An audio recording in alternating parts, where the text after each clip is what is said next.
Volvo has a busy time ahead of them because they plan to release 10 new and updated models by 2026. They've pushed forward this plan that they had to move over to fully electric by, I don't know exactly the year, but they moved that year forward, which is pretty expected to happen to a lot of car manufacturers. So what we're going to do in this video is have a look at this plan from Volvo, what is going on with Volvo right now, and also jump into Photoshop, have a look at the new XC90 and the EX30, and just talk about Volvo's beautiful design language that maybe is just starting to look a little bit too product designy. But before we jump into Photoshop, let's have a look at this article from Car Scoops. I'm going to link this down in the description. So Volvo to unveil 10 new and updated models by 2026. A fleet of new BEVs and FEVs, meaning battery electric vehicles or plug-in vehicle, will ensure Volvo's range keeps up with the times. And this will include the all-electric ES90 sedan and the extended range hybrids. And I do like what Volvo has planned here for the hybrids, because they say they're going to add a ton of range compared to what we have today, about 30 miles or so of just electric range, and that is going to change moving forward. So they plans to launch these models globally, with many heading to the US market. Fantastic. Now, as I said, Volvo may not be transitioning into an all-electric lineup as quickly as it had once promised. And when you heard these time frames, like in 5 years we're gonna be all electric, I mean, how is that gonna work? Infrastructure is not there, the grid is not ready for it, so obviously these time frames, we already knew that they were going to be pushed forward, not just by Volvo, but as I said, a lot of manufacturers have pushed that date forward as well. And I honestly think that a lot of manufacturers are going to realize that what people really want, until, you know, EVs can do exactly what an internal combustion engine can do, car or vehicle, meaning that it can charge up in 5 minutes or less and just have the same, you know, practicality as an internal combustion engine. They still need to keep those cars in production. So during a September 17 meeting with dealers, Volvo CEO doubled down on the company's aggressive strategy, revealing plans to launch 10 new and refreshed models over the next 2 years. So 10 models the next 2 years up until 2026. The first of these new models is all-electric EX90, which we've already seen. That's already being built in the US. It will be followed by a smaller electric SUV known as the EX60, serving as a successor to the XC60. And I would like to see this be a hybrid and not a fully electric vehicle. Hopefully they're going to make a hybrid version of this, because I think it's such an important model and also looks great. And I have no doubt in my mind that the new EX60 is going to look fantastic as well. But as always with most cars, if you compare the XC90, for example, to the EX90, the XC90, the internal combustion engine version, they just look better. They always look better than the fully electric versions. So these models will be released in 2026. They also have a new efficiency motors are in development, with Volvo aiming for a 93% efficiency, up from 85% in its first-gen motors. Now, moving further down the range here, Volvo confirms that the smaller battery electric EX40, formerly known as the XC40 Recharge, is also just around the corner and will be followed by the long-awaited EX30, which we see right here. Deliveries of the EX30 were supposed to start this summer, but they've since been moved back until 2025. Now, this is very, very cool to see as well. Volvo has always been a massive, you know, station wagon manufacturer ever since I grew up. The V70, the 240, the 740 or 745s, and the 850s as well. So this is good news, because Volvo are still planning to make wagons. They're gonna make the EV60 cross country is being readied for production. Following that will be the debut of the ES90 sedan, which I have no doubt in my mind would look very, very nice. Volvo's first ever fully electric sedan. Volvo isn't ignoring the hybrid crowd though, and this is also good news. The automaker is also preparing a lineup of plug-in hybrids with significantly extended electric ranges.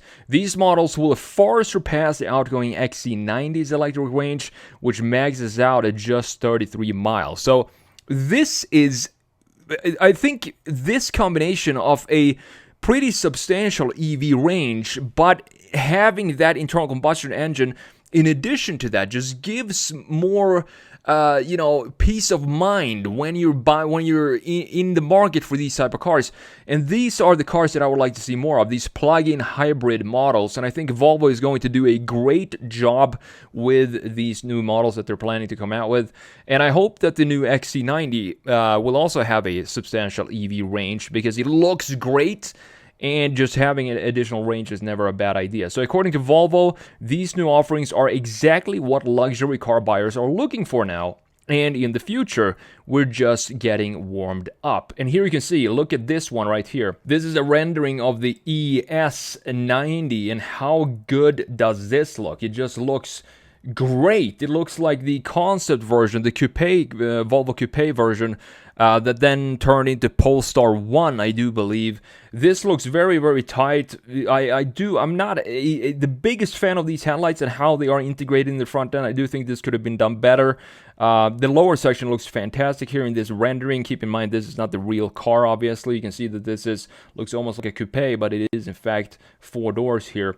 Looking great, a little bit product designy, but that's totally fine. So let's jump into Photoshop here, because I want to show you the design language that separates Volvo from from their internal combustion engines, comparing it to the electric versions. So on the left here, we have the absolutely stunning new XC90 right here, and this being the EX30. Now the difference is here. First of all, if we have an internal combustion engine, we do need a grille in the front end, and you can see that we do have that clearly here in the XC90. I love this line up top, just looking beautiful. And I think Volvo right now is one of the car companies that does the most beautiful designs ever since they came out with the previously generation of the V90 and the S90 and the S60, which unfortunately is being killed here in the United States, which is very, very sad. We do have this lower intake here as well. Now, looking at the EVs that Volvo are making, I tried to figure out, like, what is the difference between Volvo EVs and Polestar? It feels like they are the same company, and I don't know what separates the two when it comes to branding and also when it comes to the design, because this looks to me like a Polestar. Because we have the same type of design here. We have the Thor's hammer now being all digitalized with all these small little LED pieces inside of the headlight. And this is the headlight that I'm not a big fan of, because I think it doesn't feel like it's integrated well in the overall front end here. It doesn't have any sort of connection to what's going on, and it's being more emphasized without the grille here. So it's completely empty in the front end. I would like to, this is the reason why I think internal combustion engines just look better, because we have these features in the front end that we're used to seeing in cars. But I do like this slot here that goes down, and then creating this beautiful chamfer down here and adding to the sportiness with this wing that sticks into the middle section of the car. This is probably the only cooling that you're gonna get for the EX30 down here for the battery, so air flows in here. Overall, it looks like a very tight look, a very chiseled looking small little crossover, this thing, and I think it looks good, even though it does have a lot of product design features in it. It doesn't feel like it's being sketched by hand. Now, looking at the side, we have a new XC90 here. Beautiful shoulder line going right here from the corner of the headlight into the corner of the taillight. We have this line at the bottom as well. And we have these gorgeous, I do believe these are 22-inch wheels, looking great. This new color also looks fantastic. It just has all the styling features and the proportions that I want to see in an SUV. And look at how confident and upright the front end is. I can just draw a straight line down, and that is pretty much the front end for the XC90 here. It looks very, very beautiful. Love the new taillights. It feels like they've been tinted since the compared to the previous pre-facelift XC90. It's just overall a very, very beautiful design. And same goes for the EX30 here. The only thing that I would like to change in their EV designs is the dynamic feeling that we have. It feels very static, and this also comes back to the Polestar design, to have two parallel lines down here, for example. that doesn't really have a connection to what's going on in the rear end, because this has an upswing here, and if we have a curvature for this lower section, then we're going to have a connection to what's going on here. But if we draw it straight out, it doesn't really connect to anything in the back. The new taillight graphics looks great. We have this floating roof design for the EX30, looking very, very cool, meaning that the top piece of the roof is all blacked out in contrast with the rest of the body here, and the lines, the chiseledness that we have in Volvos these days, it just looks so tight. The proportions of this looks to be like it could be an internal combustion engine. I do really like that with the design, because we have a clearly defined hood here, not something that goes in like this and creates a bubble or a bean shape from the side view. Still a very confident front end here as well. The wheels are decent. You know, this is an EV. They got to cover it up as much as possible for aerodynamic purposes, but I do think these wheels, they look pretty good because we have the contrast here, so it feels like these are just separated spokes, even though it looks like all of this entire area here is all covered up. Now looking at the rear end here, the plantedness of the XC90 with these hips going out here and this single line of LED inside of this tinted taillight section just looks so good. This is almost BMW X5 4.8-ish when it comes to the plantedness and the sumo squat of this design. I honestly think that the new XC90 is probably top 3 at least best looking SUVs on sale with this refresh that we get here. We also have this waterfall design in the bumper from the taillight going down here. You can see how it flows into the bumper here, creating a very nice chamfer going here, and super clean at the bottom. I would probably want to have a couple of exhaust pipes down here just to add a little bit of sportiness to this design. Not necessarily something you need to have for this design, because it is, after all, a luxury SUV, and those usually tend to not show the exhaust pipes as often as sportier versions. Looking at the EX30 here and the differences between the graphics, specifically the taillight, we have a separated unit up here for the taillight, then comes back in a more Polestar 2-like design for the taillight in the bottom. So we have two different styles here for these two vehicles, but you can still see that it is a Volvo thanks to all the chiseled chamfers that we have going on here and the straight lines across the entire rear end and pretty much all over the car.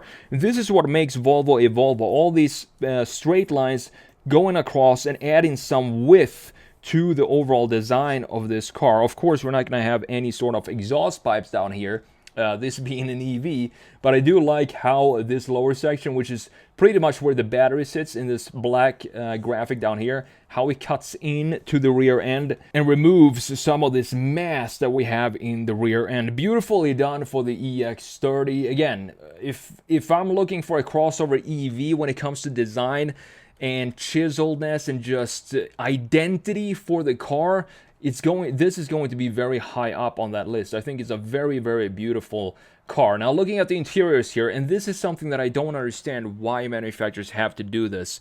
When we talk about internal combustion engine versions here, you can see that we have a pretty traditional looking interior for the XC90 here. Beautiful housing, fully digital gauge cluster, totally fine. It's all customizable. You can have an entire map there if you want to. Bigger screen now for 2025. Sticks out a little too far for my taste. I do prefer the pre-facelift that sat almost flush with the dashboard. It just looks great. And they in the previous one, you also had the climate control settings being physical knobs and dials, something that is slowly going away in pretty much every single manufacturer, which is pretty sad to see. Now we have all the controls for the climate right here. At least it's a static bar in the lower section. We still have the Autoforge crystal gear shifter right here, which I think is beautiful. Adds a lot of elegance and class and luxury feel to this interior. But just look at how stripped down this interior is and how simplified it is. This is typical Scandinavian design, to have a minimalistic design, but it's still, even though you don't have a lot of features to play around with, it still creates a very unique interior for Volvo. Now looking at the EVs here, why can't we just have a normal dash or a gauge cluster like this, like we have in the internal combustion engine versions. Why do we always have to make it so sterile for EVs? I want to see more fun from the designers when it comes to EV designs. Looks like the gear shifter is located right here, just like we have on Teslas, and we have these touch sensitive buttons in the steering wheel, looking very clean, but almost too clean for me. This is too sterile, and I would like to have a little bit more effort from the interior designers to create something unique here. You can see that this pad, it just sits here. This feels like you can just take it off the dash and just walk out of the car and have this, you know, in your hand. I want to see this be a lot better integrated than this. This just feels very lazy to me, even though it does have a sort of a bay down here and we have the vents on the side. This is still something that feels too simplistic for me. It doesn't have the same personality like we have in the internal combustion engines. But overall, I'm very excited to see what Volvo is going to do, specifically with the plug-in hybrids that they say is going to have a substantial longer range than the current ones that tops out, as we talked about, 33 miles of EV range. But the design, the exterior designs of Volvo right now, I think they're nailing it. I just wish they add a little bit more personality to the Volvo EVs to separate them more from the Polestar EVs. That will always be a little confusing to me, how to separate the two brands. But overall, great news from Volvo that they're still keeping the plug-in hybrids, and I look forward to see what they come out with.